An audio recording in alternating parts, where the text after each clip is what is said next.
Shepard did everything right. More than we could have hoped for. Commander Shepard uncovered the truth. And still, it's not enough. Word war. No one wants to admit it, but humanity is under attack. But they're sending him to fight Geth. Geth. We both know they're not the real threat. The Reapers are still out there. And it's up to us to stop them. The Council will never trust Cerberus. They'll never accept our help, even after everything humanity has accomplished. But Shepard, they'll follow him. He's a hero, a bloody icon. But he's just one man. If we lose Shepard, humanity might well follow. Then see to it that we don't lose him.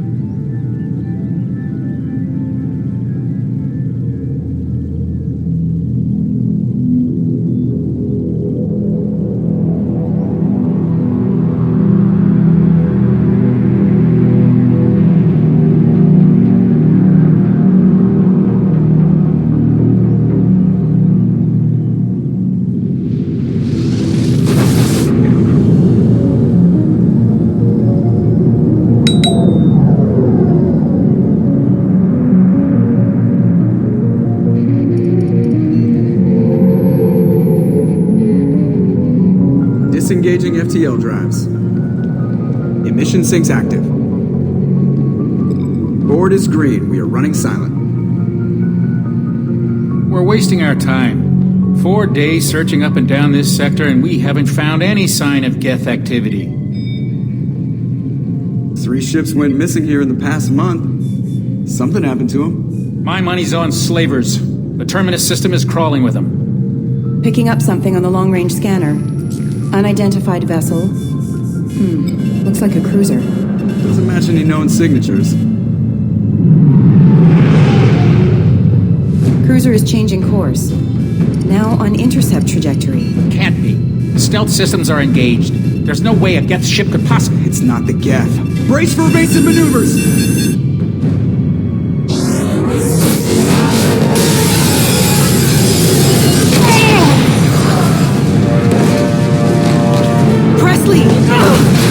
Kinetic barriers down. Multiple hull breaches. Weapons offline. Somebody get that fire out.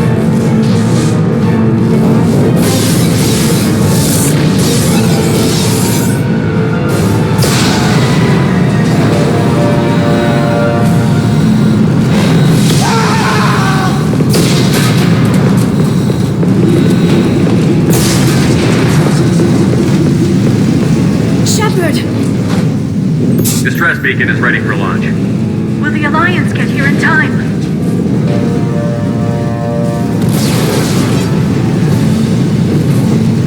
The Alliance won't abandon us. We just need to hold on. Get everyone onto the escape shuttle. Joker's still in the cockpit. He won't evacuate. I'm not leaving either. I need you to get the crew onto the evac shuttles. I'll take care of Joker. Shepard! Liara, go. Now. Aye, aye.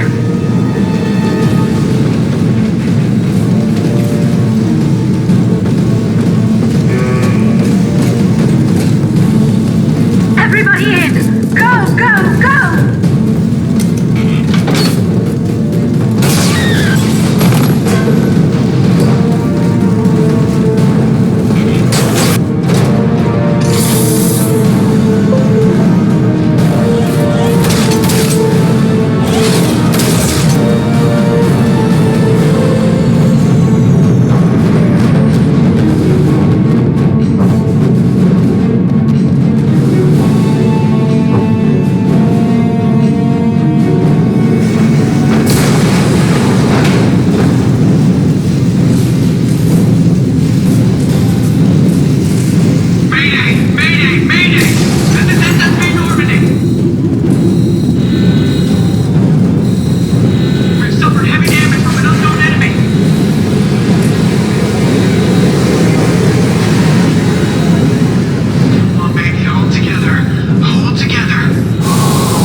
get out of here. No, I won't abandon the Normandy!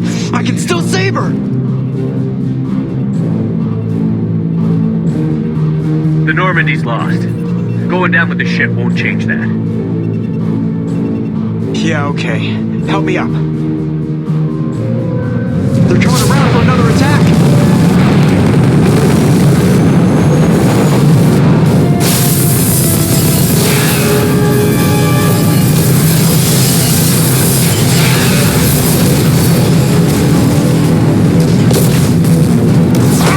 Watch the arm!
Done anything yet. It's everything that happens along the way. The choices you make, the paths you choose, that turn the routine into anything but. Of course, that's how it started. A routine mission, answering a distress call. And look where that got me. We were testing out the Normandy, Captain Anderson's new ship, when the distress call came in. An Alliance patrol on Eden Prime had been attacked.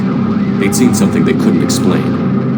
Whatever it was massive. I hit the ground with my lieutenant, Caden Olenko. A good kid, loyal, by the book, with a talent for biotics. We came across the lone survivor of the patrol, Gunnery Chief Ashley Williams. A soldier to the core. Tough, disciplined, ready to take on whatever came her way. Ashley joined up with us and took us to the spot where she lost her squad. That's when we saw it. The ship. Nothing I'd ever seen. It was massive, scorching the colony and everything around it as it blasted away. We followed the path of destruction to an artifact, a beacon left by a long-dead race called the Protheans. The colony had dug it up, and whoever attacked them had tried to take it. Chief Williams made the mistake of getting too close.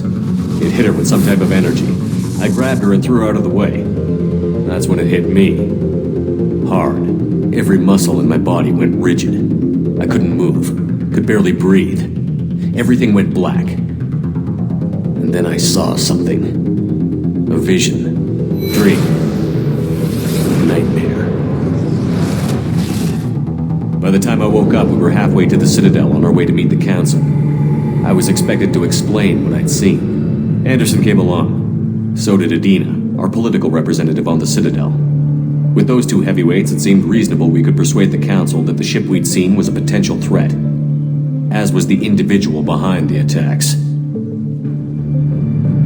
The main suspect for the Eden Prime massacre was a Turian Spectre named Saren. He'd been seen by one of the survivors from the colony at Eden Prime, and there was some evidence to suggest that the ship was connected to Saren. But even Adina's pointed accusations weren't enough to convince the Council. They just couldn't believe one of their chosen elite Spectres could be guilty of something like that. They needed proof. Which meant I needed proof. Fortunately, I wasn't alone in my search. Garrus, another Turian, wanted to help. A top agent for Citadel Security. Despite orders from his superiors that he shouldn't get involved, he told me he was suspicious of Saren. and he had some useful leads. More importantly, he was willing to share them. That led me to Rex, the biggest, nastiest-looking Krogan bounty hunter I'd ever seen. He turned out to be more than just a brute. It was his intel that led to a fugitive with incriminating evidence on Saren. The fugitive turned out to be an energetic little Quarian named Tali. A tech expert with a knack for hacking, she'd procured some information on Saren. Evidence that proved Saren was dirty. Tali's evidence proved that Saren was responsible for the massacre on Eden Prime, and that the immense warship we'd spotted was in fact Saren's flagship. But it went much further. Saren was trying to find a way to bring back a race of sentient machines from dark space. Machines allegedly responsible for cleansing the galaxy of all organic life.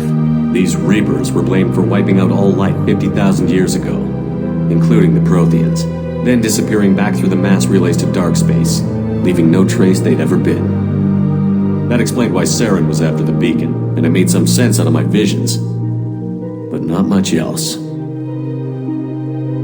We couldn't convince the Council that the Reapers were a threat, but they agreed Saren had to be stopped. They stripped him of his Spectre status and gave me the honor of becoming the first human Spectre. My first task? Bring down Saren. Anderson decided to stay behind, giving up his ship, the Normandy. He told me I would need it more than he would. He also pointed me in a direction. Liara, a Prothean expert, adept in biotics, and maybe most importantly, daughter of Benezia, Saren's top lieutenant. And like most Asari, as beautiful as she is intelligent, and born with a unique ability to meld with other species. Liara was able to help me decipher some of the vision the beacon had given me.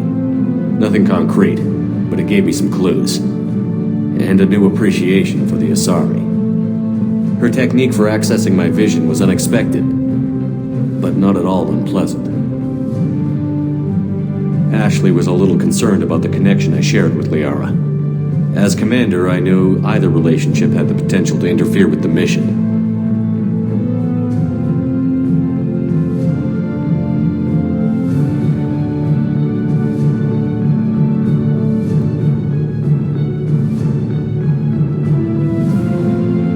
I told Liara about how I felt. Apparently she'd felt it too.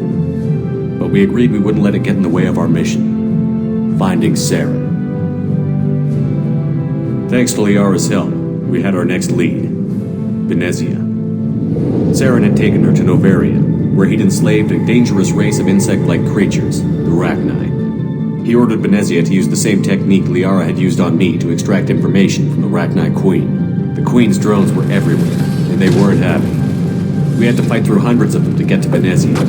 By the time we arrived, Saren was gone. With the information, I tried to reason with Benezia, but Saren had indoctrinated her. He had somehow acquired the ability to control people's actions and wills. Benezia wouldn't surrender, and Liara was forced to watch her mother die in her arms. And I was left with an angry, dangerous Rachni Queen to deal with. She claimed her drones would do no harm if I released her. But the Rachni had terrorized the galaxy before. I couldn't do it. I wouldn't doom an entire species for past sins. And the Queen was true to her word. She left and took her army of drones with her.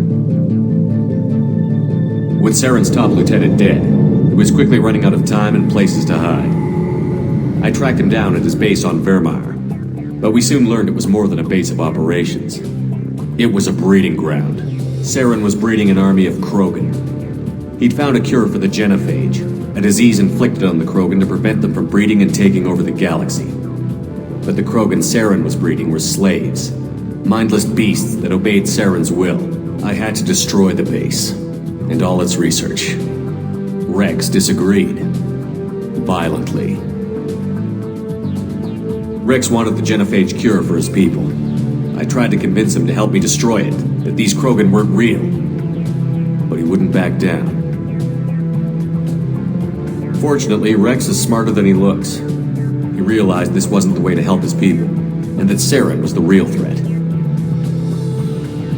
When we finally got to the center of the base, I realized just how close Saren was to completing his plan. He was already in communication with the Reapers.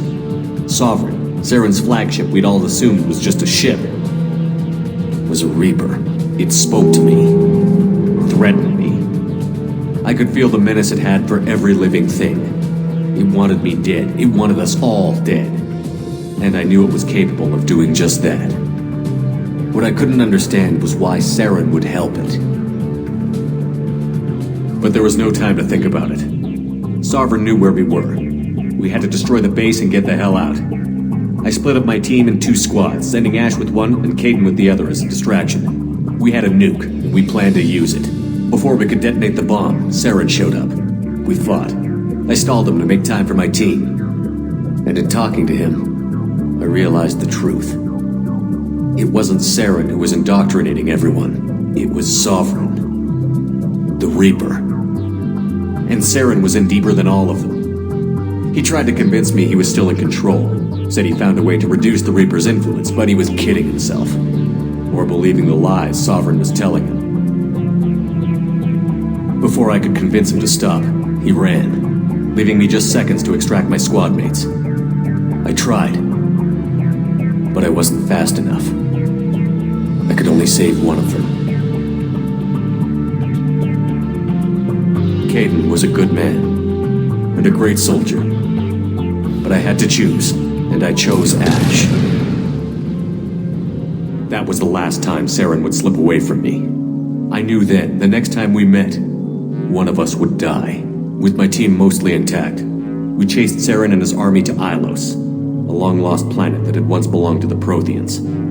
As we prepared for what we knew would be a desperate fight, I spoke to my crew. We were just one ship, against Saren's growing army. I assured them all that despite the odds, we could defeat him. Liara saw through my words. She knew I was hurting after Kaidan's death. She could sense my doubts. We both knew this mission could be our last. Until that moment, we'd put our feelings aside for the sake of that mission. But why wait? We gave in to each other, and it was perfect. While it lasted. We arrived on Ilos, close behind Saren. Once on the planet, we discovered a Prothean databank that helped me put the final pieces of my vision together. The Reapers had come 50,000 years ago, and every 50,000 years before that, each time purging the galaxy of life.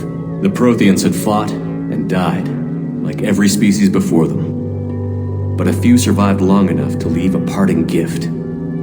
The Protheans had discovered that the Citadel was the key to controlling the mass relays. By sabotaging the Citadel, they found a way to close the relays to dark space, slowing the Reaper's return, giving us the time we needed to find a solution to stop the Reapers once and for all. Saren knew this.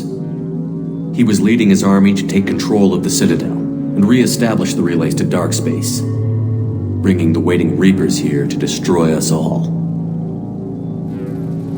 We followed him to the Citadel. It was intact, but heavily damaged. He had caught the Council fleets by surprise, and they were only now regrouping. And with Sovereign as his flagship, there was little hope the fleets could counterattack with enough strength to take back the Citadel. But Saren was done running, and I was done chasing him. As the Alliance and Citadel fleets battled Saren's army outside, I cornered the Turian bastard in the Citadel tower and confronted him. He died believing that the Reapers would save him.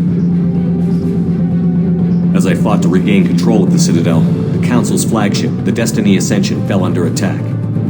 Despite Saren's death, Sovereign and Saren's army continued to fight. The Council was aboard the Destiny Ascension, and they were requesting assistance. But I knew in order to help them, I would have to put our Human Alliance fleet in jeopardy. The Council had to be saved. They represented the hearts and minds of the galactic community. Without them, the fleets would be in disarray. Even with the Citadel back in my control, Saren defeated, and the Normandy leading the combined galactic fleet, the battle against Sovereign, a single Reaper, was relentless. It took the combined fleets of humanity and the other races, but in the end, Sovereign fell, but the costs were immense. While humanity's efforts in the war earned us our first seat on the Council, it was a hollow victory.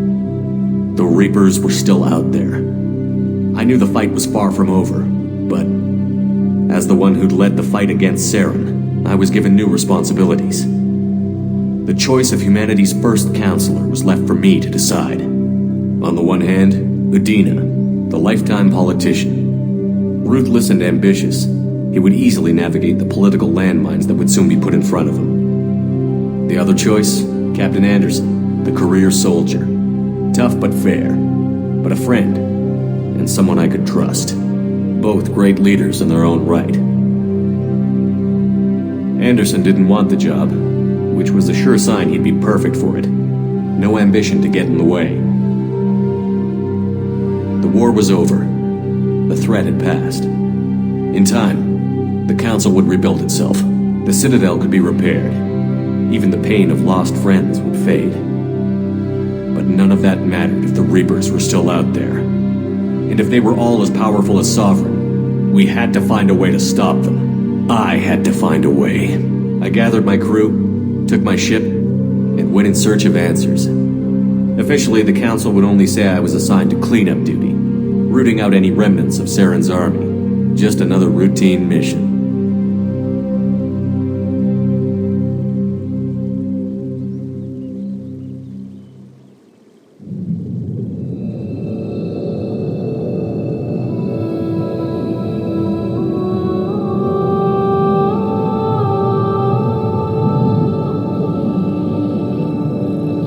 Commander Shepard has been recovered. The Lazarus Project will proceed as planned.